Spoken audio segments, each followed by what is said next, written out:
Awesome Radio 106.9 FM. Excuse me. I am so glad to be here with you. We are here every Thursday from 3 to 3:30 again on Family Health Matters because we know the health of our families matter.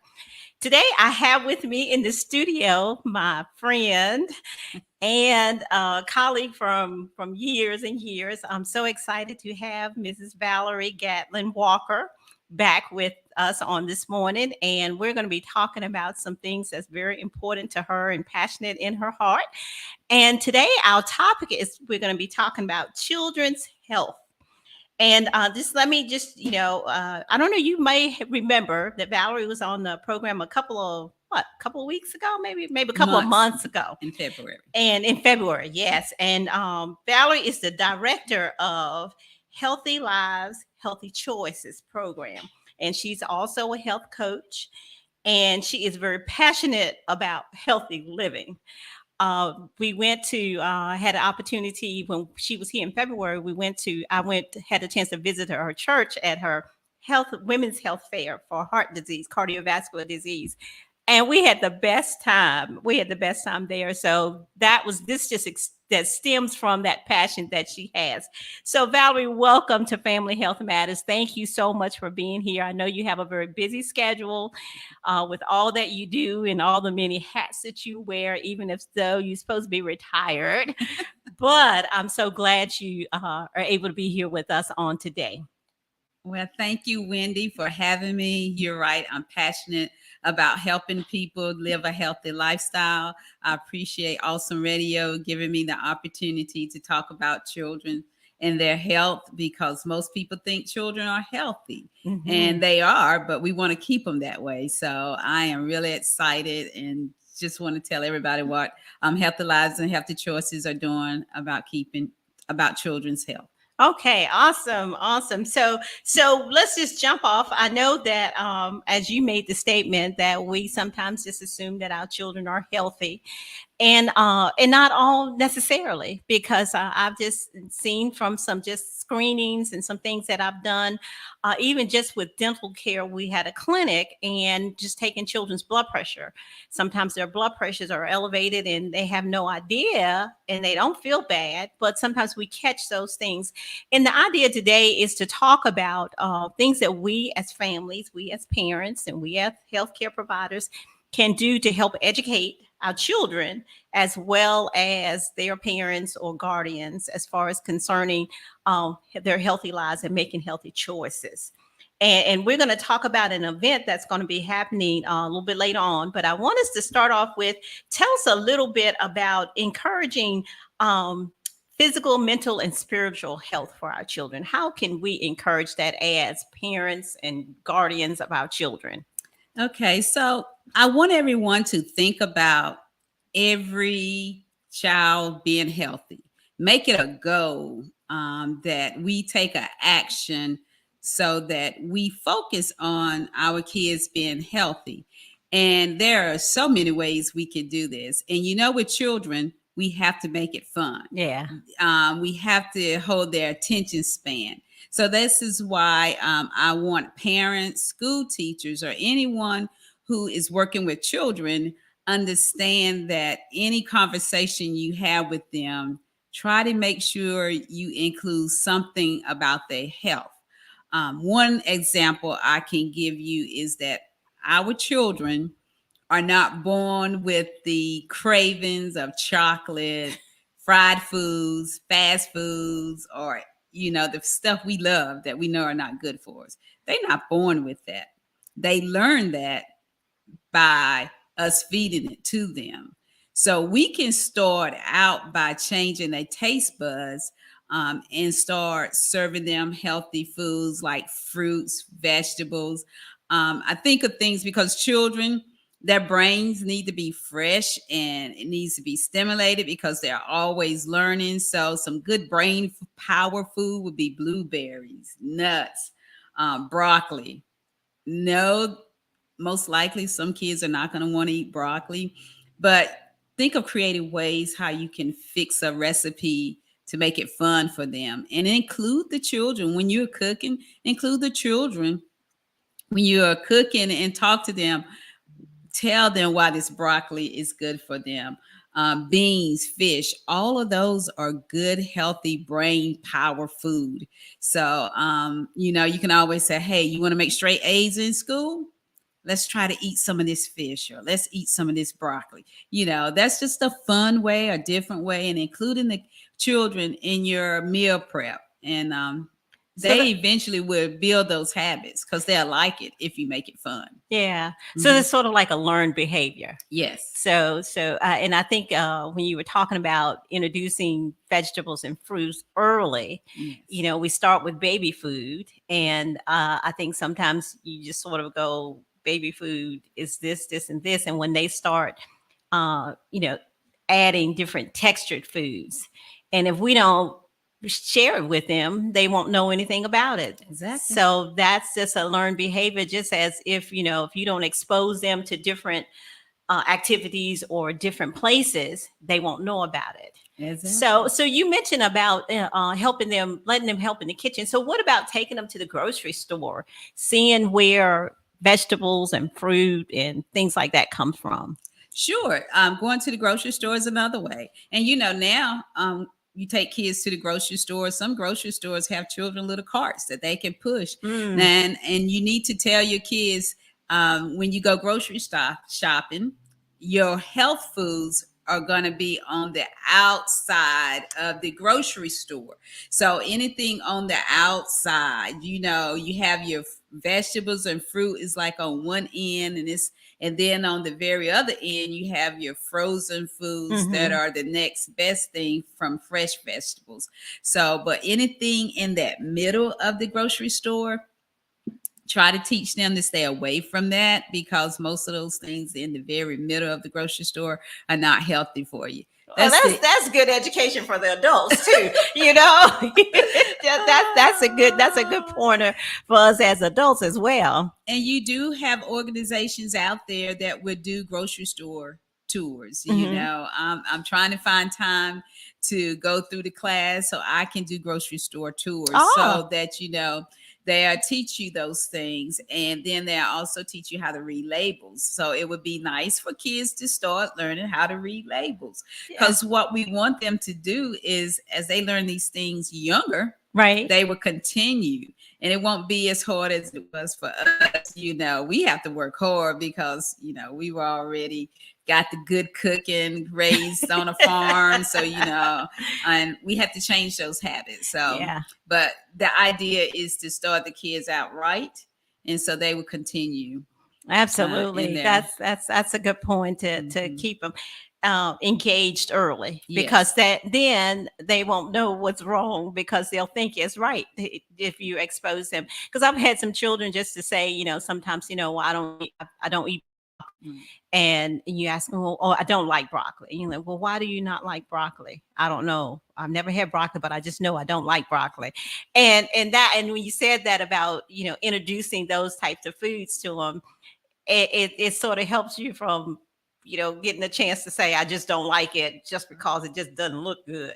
And I remember when we were little, we ate what was in front of us. We didn't have a whole lot of choices. If you didn't like the string beans, then you just didn't eat, so you learned to like string beans.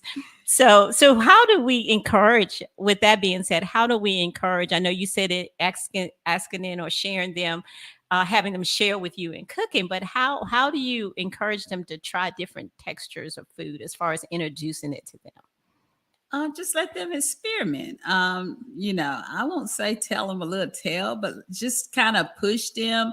Let them feel it before you cook it, and Mm. then ask them how what would you want on top of this? What is it you want to? Why don't you want to try this? And just encourage them, and give them an incentive. Okay. Always give them an incentive. If they say they don't want to try it or they don't like something, but then at least say, if you do this, I will allow you to do that. Hmm. Do this for me because this is for your health. And I think kids, if you start explaining to them that this is for their health, you want them to live a long, healthy life. You don't want them to grow up with these chronic diseases that they see other people having when they get older. I think that's enough to encourage them Yes. to And the other thing is the parents have got to model what they teach. Ah, good point. So Very good. they can't go out there and tell the children to eat broccoli and they're not going to have any broccoli Yeah, yeah, on their yeah, plate. yeah. You know, children would do what they see their parents do. Right, right, yeah. Or they would do what they would see their favorite older sibling do. Mm-hmm. So, you know, you're going to have to walk the walk as well. You can't just tell your children do this because I said so. Right, yeah. You got to demonstrate. Because this is a different generation now, Exactly. just because I said so. And you're exactly right, because if you're sitting there eating French fries and you push broccoli in front of them, of course everybody would choose the French fries over the broccoli at any day now.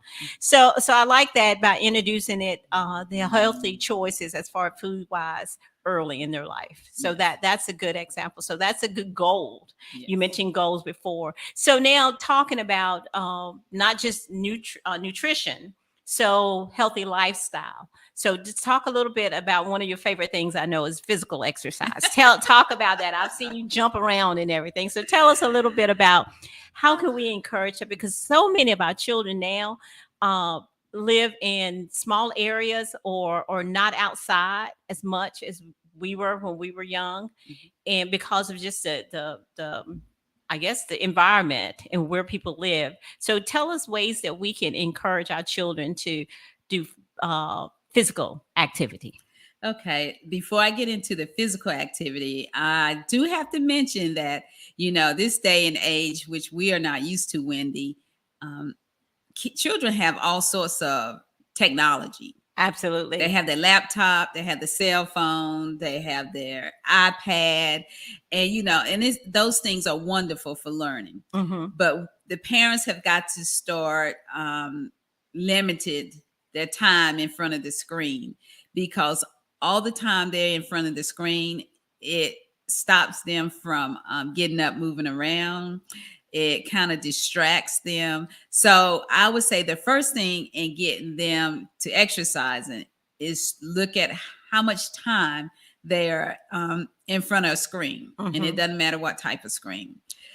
The other thing, as far as exercising, parents, again, you're going to have to join in with them. Absolutely. And I'm not saying go out there and do an hour worth of exercise. If you could just do 10 minutes at a time. If the family is sitting there watching a movie on TV, when a commercial come on, just play a game. Let's see who can run around the couch the fastest. That's great. Let's see who could do jumping jacks, the most jumping jacks during the commercial. Do something to get up and move around versus just sitting there on a couch, mm-hmm, looking at TV, eating snacks that you shouldn't have in the house, unless it's fruit, vegetable, nuts. Okay. Those are some fun ways, kind of find fun ways to get the kids and yourself up moving, mm-hmm, when you're all at home. Yeah. Do try to get outside somewhere. If you go to the park, some parks even have little activities for kids to stop. You stop and read what it says on the sign, and you do whatever it says. Like I just said, when a commercial come on, do 10 jumping jacks. There may be a sign while you're walking for your children to do something. Oh, okay. I do know that it's a group out here that are trying to get families more doing exercise together, and you will be more successful if a family works together, because I'm sure the adults need the exercise just as well as the kids. Yeah, and that is so true. And because, too, Valarie, exercise, we used to have recess. Right. Back in the day, mm-hmm, we had recess, and now that's been cut out. So it's sort of left up to the guardians or the families to find that time for the children to have some activities, some moving, some type of exercise. So I think that's really important to know that they need to, like you said, get up and get moving. So I think you said recess have been, PE has been taken out of the schools. So I think this is a good project for the parents right there. School is about to start, and I know you do have PTA meetings. So maybe parents can bring this up in their PTA meeting. And if they can't have something routinely every week, every day. Maybe the parents can suggest that they have some kind of activities for the schools, do a walk or run. You know how they do these, what you call it, these when you walk and run for Oh, a the fundraiser. marathons, Yes. marathons. So Uh-huh. that kind of challenge the schools against each other to get the Oh, kids that's a good out. point. Yeah. Or they can have a PTA night where, they do some kind of activities where they get children to look at exercise and or anything. Or they can have kids against teachers, parents against teacher, basketball game, Mm-hmm. baseball game, So you just have anything. to get creative about it. Yes. But the idea is to get them physically active. Just get them moving. You don't Uh-huh. even have to think of physically active. Right. Get them up and moving. If Yeah. you don't do anything but just get up and just jump, jump, jump, or twist, twist, twist. And I know kids love to dance. If they love to dance, then let them dance. Don't stop them because they're moving. Right. And that's a good right. exercise. That's good because we so often say sit down, stop, don't move, sit down, stop. And So the children. so now we have to say go. And I think too, Valerie, that they rest better Yeah. when they've had an opportunity to we would say debrief or relax a little bit after being in school and been closed in all day to come home and have some time just to run around and like you said, if you can't be outside, I really like the idea of the moving during the commercial breaks and actually doing something. Okay, so we've talked about nutrition, we've talked about physical, getting up, moving. So what about mental health? Being mentally healthy. Okay, so on these iPods, iPads, and all of this, even on your Apple Watch, it has these moments where that it says, take what does mine say? It's some kind of a mental. It's not mental, mindful moment. Okay. And that could be just stop whatever you're doing and just taking in a nice deep breath, but just being in your space and not thinking about anything. My suggestion will be get your children up a little bit earlier for school.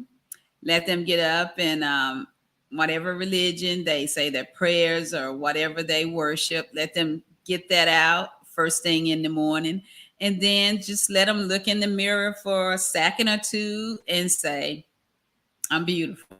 I'm beautiful. Yeah. Because we got to build our kids' self-esteem Absolutely. up. And it's got to start from the home. Yeah. We have so many children out here depressed, upset, and they got to know that they are valued. They are their own kind of beautiful. So however they're made, whatever they look like, they are precious and they're valued. And so we got to start pushing that in their heads and not but I would just recommend them either reading something first thing in the morning. It doesn't have to be a long, it could be just one line, and let it stay with them all day. Stick it on the mirror or just looking in the mirror and say thank you for me. I'm beautiful. Yeah. And then just taking those nice deep breaths during the day. Yeah. I think that's great because we do have to build our self-esteem because when they leave our walls and go into the school walls, there are so many things that they may be confronted with. Not all schools, not all children, but, there are times when children are, confronted with different things and they need to know how to cope and to deal with them. And I think too, added on to that is when they come home, allowing them an opportunity to talk about what their day was. For us as parents or guardians, not to be so busy that we can't find time to ask them how was their day. Exactly. And then actually listen to hear what they say. Because sometimes we do that to each other is, ask, how you doing? And your mind is going somewhere else and you're doing something else and you're looking going, well, they asked me how I was doing, but never waited for a response. So being present, I guess that's part of being present. And children know when we are or not. Yes. They smart. They know when we are. So and encouraging them too, I think talking about their, because there's bullying going on. So if they don't feel comfortable talking to us, they need to have somebody that they can talk to. And I think that's why I push families working out and trying to be healthy together, because that will build their relationship within that family. When I grew up, we all sat at the table, we all ate the same time. But nowadays, everybody go in the kitchen to eat, fix a plate, and they're on their way. But if you start sitting down to the table, having these conversation, and taking the time to chew your food and then swallow it, and trying to focus on being healthy and just good, healthy conversation, that just relieves so much off you, Mhm. because you have that opportunity. Everybody have that opportunity to talk about their day. I love Blue Bloods. I think that's it. I don't look at much TV, Uh-huh. but Blue Blood with the police Oh yeah, people, yeah, they yeah. Oh all yeah, sit sit around the around the table family. on Yeah, Sunday. I yeah, love that yeah, because they all have a chance to talk about their week and all that. And it's just yeah, beautiful. yeah. And, and I think we all should get back to that. Yeah, It's that really that good. is, and that can be a goal. I remember at the very beginning when we started talking, you mentioned about goals, setting Mhm. goals, and planning goals, and I think that as we go in, as we go through the rest of the program, is that maybe just give an example of one or two goals that parents could set, Mm. for or think about. I guess we sort of talked about it inside, Mhm. with the conversation with physical activity, with mental health, and nutrition. We talked about those goals, but how can we sort of, with every goal, you have to go back and evaluate Right. to see. So how do you find out if it's working or not? Okay. So I would say start out with baby steps. Don't Mm-hmm. try to, I can work out 2 hours at a time. It doesn't affect me. So I won't say go out there and try to run a marathon right off the bat. So set small goals so Mm-hmm. that you can celebrate those small goals. I like celebration. You're right. Every time you meet your goal, you just push yourself a little further. So I would say, for the parents, you got to make it, you got to set it a goal that you're going to live healthy so that your children can live healthy and stick to it. uh Consistency is the Consistency. key. Yeah. So make a small goal. Let's say that you're not gonna I give you a simple one. Let's say for 1 week, the only thing you're gonna drink is water. When you wake up first thing in the morning, you're going to drink a glass of water, and you're going to not drink anything else for that week, just water with your meals. And you will see that how much difference you will feel if you do that. That's just a small goal. You Mm-hmm. trying it for 1 week to see how well you can do. That's great, because then you can tell your children the same thing Right. and say, well, help me be accountable. Mhm. So if the child sees you pick up a tea or something, oh ma, you Right. said you were going to drink water, and vice versa. So that goes back to working together as a team Right. and as a Yes. family to get that. I like that. So that's a good example of a And I would say goal. that you all do it at the same time. Hmm. And so you can hold each other. The children can hold the parents accountable, and the parents can hold the children accountable. Yeah, yeah. And so it And would be. maybe another thought on that too is to put it up somewhere Mhm. so that you can see it as a reminder. Right. Today is the week that we do not drink anything but water. Mhm. And then maybe if somebody does drink something different, maybe there's a consequence. Right. Maybe they have to do an Exactly. extra jumping jack or something like that. Exactly. So that's good, because that's pulling all of that in. And it goes back to what you said earlier about it has to be fun, Right. and you have to want to do it, and you Mhm. have to be consistent about it Right. for it to be even beneficial. Exactly. So these were some great things that